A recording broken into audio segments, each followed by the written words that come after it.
This is simplified hormone tissue delivery model. So the hormone comes into the cell, okay? There's the hormone. If it's in the extracellular space, because they're fat soluble, the extracellular space is more lipophilic than the hydrophilic bloodstream. So if I am fat soluble and the bloodstream is water soluble, the serum is water soluble, where would the fat soluble hormone be most attracted to? The extracellular space, because that's more lipophilic. Just like oil and water don't mix. So the oil is going to separate out, the fat soluble is going to separate out. So if it is in that extracellular tissue, where is it not? It's not in the bloodstream if it's in the extracellular tissue. But it is still available to go across the cell. That extracellular space is pretty vast. And so a lot of hormone can get stored in that extracellular space and in the fat tissue. Okay? So, here is the concept I want you to understand. If I rub testosterone or estrogen or progesterone on my skin, it's only going to stay in the bloodstream, and Dr. Zava can give you the exact milliseconds or seconds that it stays in the bloodstream or whatever. He can do all that. But anyway, it doesn't stay there long. It's going to want to go to a place where it's comfortable in the extracellular space of the fat tissue. Okay? So if I rub it on my skin and I look at it for it in the bloodstream, I'm not going to see an elevation in the bloodstream because it doesn't want to stay there. Okay? So what I do is, if I'm just hell-bent on looking at it in the bloodstream and I want to get that level up to where he was when he was 25, what do I have to do? Well, here's what you have to do. You have to put enough hormone in that extracellular space and in all the other fat-soluble tissue to the point where it crowds out the hormone and pushes it back into the bloodstream. Okay?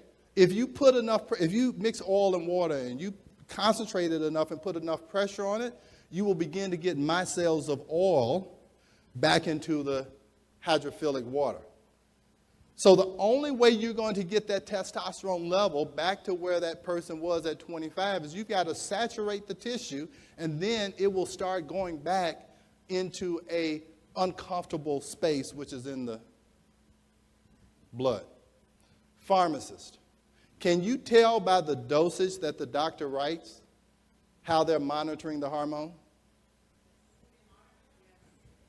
If they monitor them by blood, they're going to order smaller doses or bigger doses? Bigger doses. If they're monitoring it through saliva or urine or whatever, they're going to order smaller doses. It's just a fact.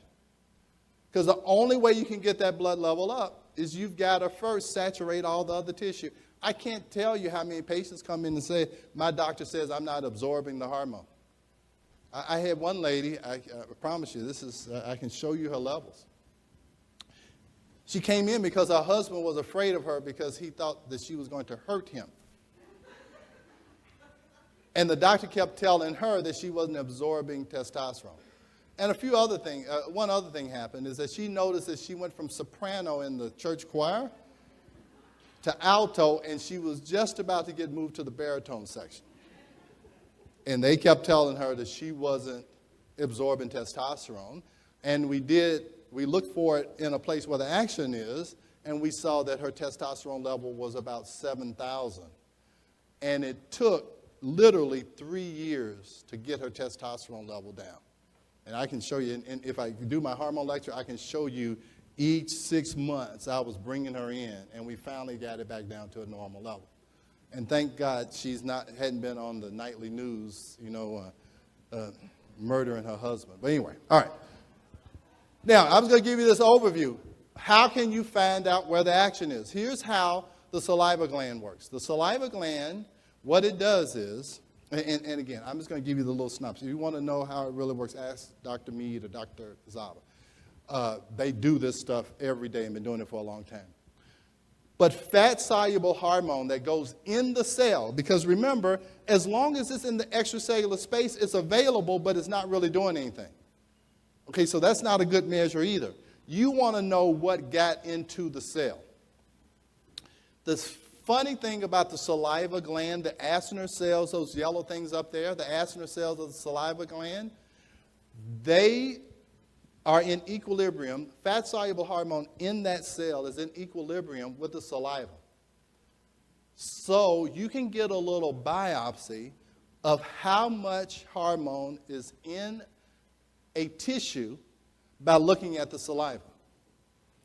So you say but I'm not worried about how much is in the saliva. I want to know how much is in the uterus and how much is in the brain.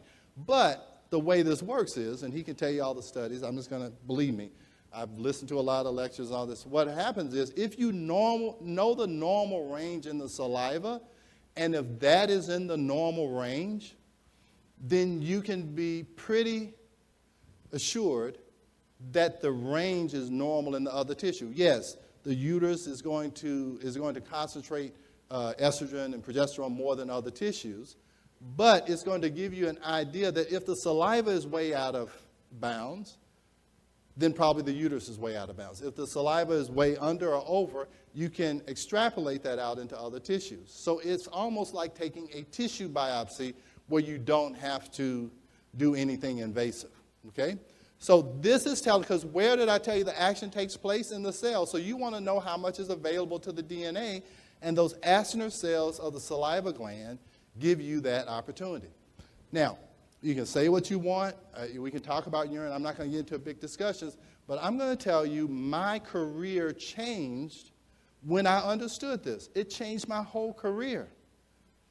When I started doing this, I stopped asking people how old they were. I asked them, but it wasn't that important.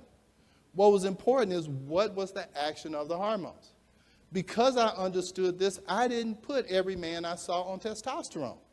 I put very few men on testosterone. And tomorrow I'll talk about how stress affects hormones. And most of the time, if you relieve the stress, ovaries and testicles will work again. So I had very few men on testosterone, so I'm not worried about what the FDA says about testosterone. Because I made a commitment, I was going to practice hormone replacement by the book. Okay? So this is an article on saliva testing. I think I have it where it's supposed to pop up, but where? Summary. Although saliva has not yet become a mainstream sample source for hormone analysis, it has been proven to be reliable and in some cases even superior to other body fluids. And this is from the Journal of Steroid Chemistry. I thought I had a pop-up. It may just not gone in. But that's an article from like 2000.